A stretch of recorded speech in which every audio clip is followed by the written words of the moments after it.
सदारती election का नतीजा अवामी तवक्कुआत के खिलाफ निकलता है। जनरल अयूब खान मोहतरमा फातिमा जिन्ना के खिलाफ सदारती इलेक्शन जीत जाते हैं।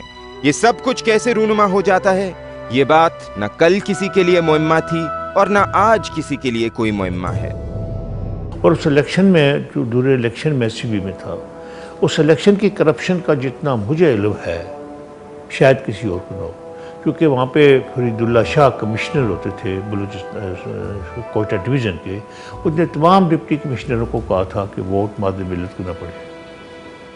तो एक इलाके में एक वोट मादे मिलत का पड़ गया, बाकी अयूब खान को पड़े। दूसरा जो सीबी में था अब्दुल करीम लोधी, उस वक्त डिप्टी कमिश्नर थे।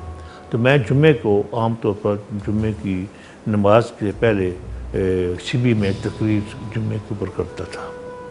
तो मैंने देखा कि डिप्टी कमिश्नर जो लेट आया, शाम को मैंने पूछा आप क्यों लेट आया? उसने कहा आज मैं छोड़ नहीं सकता था नमाज को। क्यों?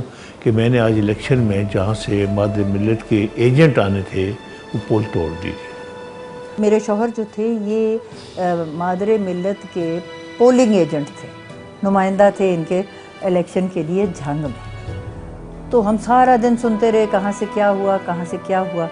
और फिर भी मैं समझती हूँ जिन हालात में वो इलेक्शन ये मतलब लाख लोगों ने डालने थे, तो काफ़ी लोगों ने मादरे मिलत का साथ दिया इतने नामुसाइब हालात में। लेकिन जिस वक्त ये शाम को रात को घर आए देर से, जब सारी काउंटिंग वाउंटिंग हो गई, इन्होंने कहा ये तो इलेक्शन था ही नहीं। जहाँ पे पोलिंग हो रही थी वहाँ पे हर घर की छत पे उन्होंने खड़े किए हुए थे ये कमांडो, और उनके पास थी यही क्लैशनिकॉफ। वोट डालने का वक्त आया तो ये हुआ कि वो जो था पोलिंग ऑफिसर वो कहता था, अच्छा मुझे लगता है कि ये शायद तुम्हारी आंखें कमज़ोर हैं, तुम्हें वोट डालने में दिक्कत होगी, तो लाओ मैं तुम्हारे हिस्से का वोट डाल देता। और वो खुद से ही ठप्पा डाल देता था गुलाब के फूल पे और उसको डाल देता था। इन्होंने बड़ा एहतजाज किया, लेकिन वो देखिए किसी की बस चलता है मार्शल लॉ के जवाब में। मोहतरमा फातिमा जिन्ना और जनरल अयूब खान के दरमियान सदारती इलेक्शन तारीख की तहों में दफन हो चुका। ताहम ये बात आज भी कही जाती है कि अगर मोहतरमा फातिमा जिन्ना सदारती इलेक्शन जीत जाती तो शायद आज का पाकिस्तान एक बिल्कुल मुख्तलिफ पाकिस्तान होता।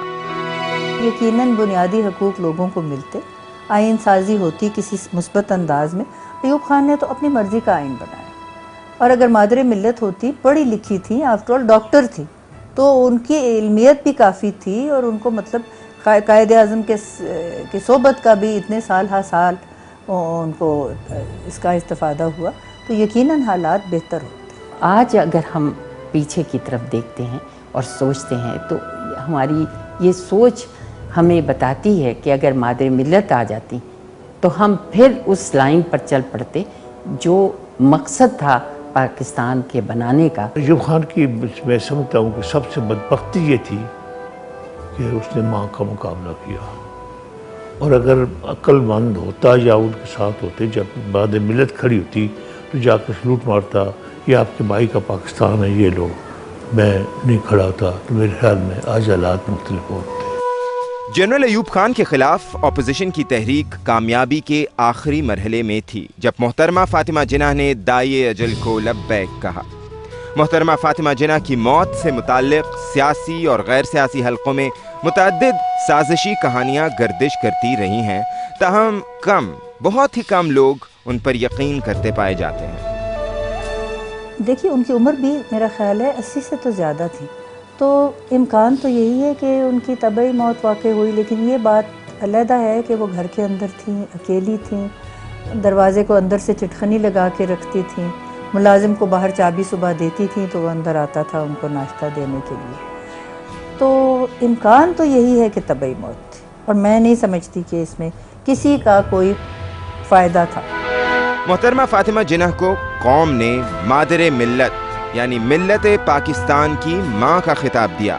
ये वो खिताब है कि दुनिया में किसी औरत के लिए इससे बढ़कर कोई खिताब नहीं। मादरे मिल्लत की शख्सियत जहाँ हर पाकिस्तानी औरत के लिए एक रोल मॉडल है, वहाँ ये हर पाकिस्तानी औरत के लिए एक पैगाम भी लिए हुए है।